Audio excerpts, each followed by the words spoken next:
Hello everyone, I am Tacet, and today I'm going to be going over the Gems of War event objectives for the Green-Eyed Monster event, in which the Maid of Envy is added to the game. So let's get into that. As far as the troop, it comes in with a bunch of green-purple for 300 each. This is pretty good for quite a few empowers. There's a lot of really good green-purple empowers out there, which kind of makes this thing pretty bad. I really wish this thing actually would have gotten Empower, as it would have been a rather interesting mechanic to be able to use to counter other Empowers. However, the fact that it doesn't have Empower makes it quite a bit weaker. It gets to deal damage to an enemy, and if the enemy has full mana, it gets to drain all their mana, basically meaning it has absolutely no mana drain unless they specifically have full mana. Obviously, if this thing was to have started with full mana, you could use this Empower troop to counter another Empower. But it doesn't, so it is pretty much never going to be used. If you want to use a concept like this, you could just use Spirit Fox instead. Not only does it do true damage instead of physical damage, but it just gets to have the Empower, so it gets to do it absolutely immediately. Even though it's only a 7 mana drain, you will be able to go and get that down right at the beginning of battle. This is particularly good against double yellow Empowers. However, it would work against pretty much any Empower setup, where you could just go, especially if they only have one, in which case you could just go and drain them immediately and pretty much be good to go. So overall, this thing's not really going to be good unless you can get lucky enough to get like a 5 times green or a 5 times purple on the starting board and happen to have a +2 into that color. It's super situational and will pretty much never be used because of that, and Spirit Fox will essentially always be used instead, not to mention Spirit Fox only has a 9 mana cost instead of a 12. Really wish this would have gotten Empower. Unfortunately, no Empower will make it useless. Anyways, as far as other things that we got going on throughout the week, don't forget the Mythic that came out last Friday is still available for the next few days. You have until basically the end of Thursday, all the way at Friday reset, in order to still get this thing. It is rather average, definitely not missing out on much if you don't end up getting it. However, it is the better of the two Shentang Mythics, and if you want a guaranteed chance of getting a Mythic that you do not have, you might still want to try for it in the next few days, so do be mindful of that with any guild keys that you end up getting in the upcoming days. Anyways, aside from that, other stats that I got going on, 10% to all Cinemirage, 10% to all Knights, which is somewhat relevant for the event. Event's really annoying this week for the World Lore event. And if you want to use this useless troop in PvP and Explorer, just to plop it on your team, you can do it in a quick kill Explorer team and get 40 additional souls every single time. Probably not worth it compared to just using a standard soul farming team. As far as the event key drop table, it is associated to Cinemirage, as is pretty much everything this week. As far as Cinemirage is concerned, it's a pretty average drop table that's probably worth skipping. There's a few good things, most noteworthy, oddly enough, being the rare. Greed is really good for gaining a lot of gold and having him a little bit more upgraded. Will actually give him more gold because he does it based on his HP value. So if you're still below a point where you wouldn't get the max gold, having him a little bit higher stats could end up being a little bit beneficial, but probably not worth going completely out of your way for. Aside from that, Lust is occasionally used on defend, particularly with 2. However, you can't do that in Guild Wars, otherwise you get penalized if you're using more than 1. And aside from that, Wrath and the Scourge of Honor aren't horrible. However, I don't feel like anything is really worth going out of your way for, so probably a pretty good week to just skip on event keys, unless you just really want to get a Wrath or Scourge of Honor for your team, for a Skull Spam team or for a True Damage team. Actually, Scourge of Honor is used somewhat like Phoenicia. However, in most situations, I do feel like he's a little bit worse than Phoenicia, even though it does pretty similar teams as far as what it ends up doing. Particularly if it needs to cast more than once, gets a little bit of better value there. But if you're just casting once, Phoenicia does end up beating it out ever so slightly, which is why she's used more often than not for quick kill teams. Anyways, aside from that, we got 2 weekly events going on. One is, of course, Guild Wars. We'll be going over this every single night at 8 p.m. Eastern Standard Time, as we always do. Don't forget to set your defend teams. Defend teams need to be completely unique in order for you to get all of the points. They all need to be completely different troops. Whereas for your offensive teams, you, of course, use 4 of the same color in order to maximize the amount of points. However, when you do use 4, you are allowed to use multiple of the same when you're doing these. However, you're not supposed to for the defense, otherwise you will lose some of the points, since those specifically have to all be unique there.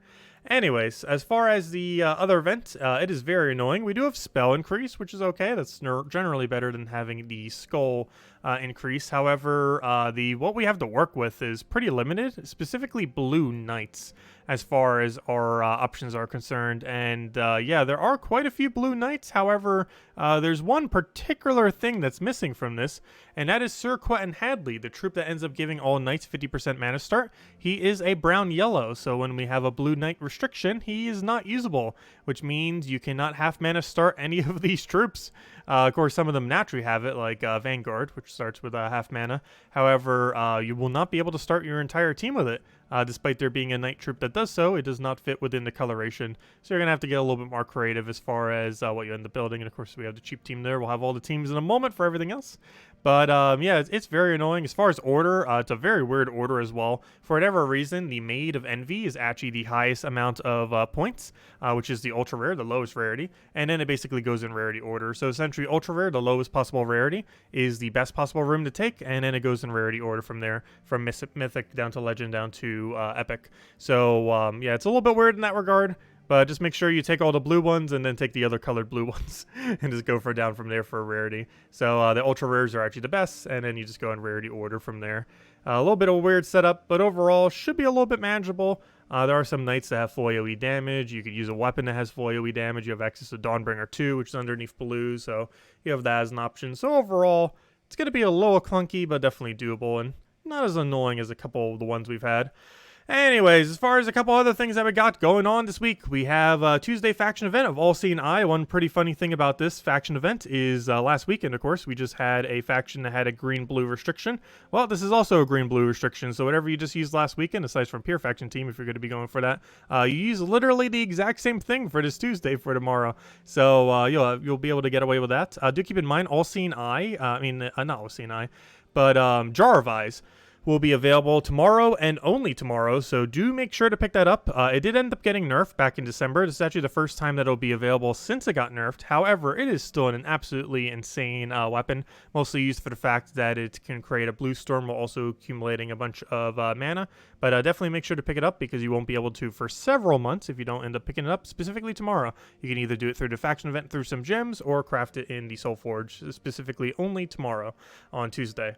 For those 24 hours. Anyways, aside from that, on the Wednesday, we were getting a Cinemirage pet that we already have. However, I believe it's somewhat recent, so we could get a little bit more leveled. Overall, not too good, but still get it up. Anyways, other than that, we got the Thursday class event for the Doomsayer, a pretty underwhelming hero class that you're almost never really going to be using, but you can still get some free XP for it. And this Friday, we're going to be getting a raid event with a Broken Spire weapon that'll end up creating a bunch of mana for some Broken Spire troops. It's one of those pretty standard double converting things, or double gem creating ones. And then we just have a raid event going on with that. As far as other things, Soul Forge, as far as mythics, pretty bad. Some of the worst mythics in the entire game are available this week. So you could pretty much just completely ignore the mythics. As far as the legends, pretty funny that we have the bunny nog here since we just had a whole week of bunny stuff where you could kill them for some extra souls. However, if you really want souls, Dragon Soul is one of the only few mythics in the entire game, or sorry, one of the only few legends in the entire game that I would say is 100% worth getting as a newer player. If you have 800 diamonds and you do not have Dragon Soul yet, you should go craft Dragon Soul. It is such insanely good value. He gains so many souls, gets quite a few explosions, a little bit less earlier on in the game, but still a pretty competent amount. But he ends up also having a pretty high base damage for super early on in the game. Later in the game, it seems pretty small, but he has a base damage of 11 that goes up to 20 if you have a full team of dragons, which earlier on in the game isn't too bad given how much mana accumulation he gets back, on top of the fact that he can gain a lot of souls. He's generally one of those kind of troops that you just plop onto your team just to constantly keep accumulating souls. And all you have to do is cast them 3 times and you'll end up reaching max capacity. And even if you only cast them twice, between the 30 souls and the fact that you get 1 per enemy kill, you're pretty much already reaching max just from getting 2 kills as well, or from 2 casts as well. Overall, insanely good value just to plop on your team to passively keep getting constant souls in all of your battles if you don't already have a decent way of doing so. So definitely worth considering getting Dragon Soul. As far as the weapons, there is one particularly noteworthy thing to get, and that is the Doomed Crossbow if you have the resources for it. It's one of the 6 really good Doom weapons that have the full AoE damage that hits all enemies into a convert. It has a pretty interesting convert too. It ends up converting away blue. This is particularly good for countering out some Zugoth teams, particularly for Guild Wars, where it ends up building into a lot of red, and then those red empowers feed blue into the Zugoth, and you can counter it by transforming those blues into Doom Skulls. And there's a few other instances here and there where it's used on skull spam teams. I personally feel like I don't use it as much as a couple of the other ones, but it definitely has its purposes and is worth considering getting, as is in the category of the 6 best Doom weapons in the game. So definitely worth considering. Basically, it's the red variants of it. Aside from that, everything else is pretty average, and you'd mostly just get it for completionist purposes if you want to go and get anything else, as well as the little Halloween thing that we had from ages ago, now that we just got done with Easter, the other side of the calendar. But we have that. But anyways, mostly just Doomed Crossbow or Dragon Soul as far as crafts are concerned this week. Anyways, let's go over some teams for everything throughout the week. So, starting from the top, we have ourselves the World Lore event that I'm most likely going to be using for a good majority of the time. If everyone in your guild is tier 3 and tier 4, you'll be a little bit lower down in stats, so you'll be able to kind of get away with something like this. I'm pretty much just going to be going and Dawnbringer spamming the entire time. If you need something safer, you can obviously switch to Sentinel or Titan or something similar. But basically the premise is we have extra spell damage, so I'm hoping that we can just go all the way by using Dawnbringer spam. Of course, the other team we kind of already showed is a double Knight Coronet, which gets a double tap into a Vanguard, which feeds it yellow again, and Bronze-like Pistol to constantly keep accumulating mana and to just keep kind of poking it down. And that does, of course, gain the spell increase as well. So overall, just kind of keep spamming Knight Coronet with the Bronze-like Pistol for a little bit of additional cleanup. Knight Coronet also has a rather interesting property, where it's one of a few things where it says it hits first and last enemy that actually double tap. So if there's only one remaining, it will hit it twice rather than just simply once. It is one of only a few instances in the game where that ends up happening, and is pretty effective for doing so. So a little bit stronger than the average troop that ends up saying the same thing. Anyways, as far as the faction, it is all seeing eye. You can use literally everything you just used last week other than pure faction. So whatever teams you used last weekend, you could just end up using them again. This is just showing, of course, the Forest Troll one with the truffles. But you can use literally anything that you just used last weekend in order to utilize it for this event. The only thing that would be different, of course, is if you're going to do pure faction. One really funny thing about pure faction for this place is it's actually literally just what the final battle is. It's one of only a few factions where you kind of just mimic the exact final battle as your team. It just works pretty good for synergy. But the Eclarian Leech and the normal Eclarian, Watcher, and Exorator using the faction banner. It's literally the exact same battle, and it just works. So definitely make sure to use it. You mostly use it for the attack reduction over and over again, and then you go for the Exorator Skull Spam, and everything else is just kind of there for utility. And the Watcher, one nice property of this is it does have Resummon. Resummon is generally more so in the player's favor than the enemies, due to the fact that the enemies come in a little bit weaker, whereas yours will just be replacements in case you die.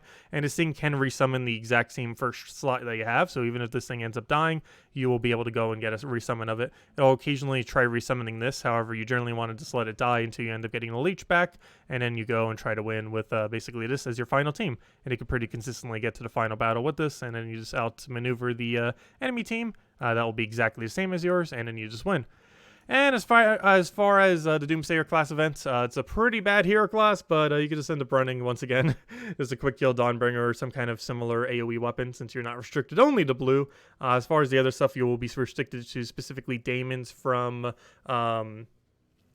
Cinder Mirage. Luckily, almost the entirety of the kingdom, actually literally the entirety of the kingdom, pretty much counts as Daemon, so you'll be able to get away with almost everything. Plus they have additional stats this week, so a little bit easier in that regard. But anyways, that'll wrap it up for now. If you guys have any other questions, feel free to leave it in the comment section below. Tonight at 8 p.m. Eastern Standard Time here in the channel, we will of course be going over all of the Chapter 5 tasks, and throughout the week we'll be doing Guild Wars every single day. Anyways guys, thank you all so much for watching. Have a wonderful week, and I will catch you guys later. Goodbye everyone.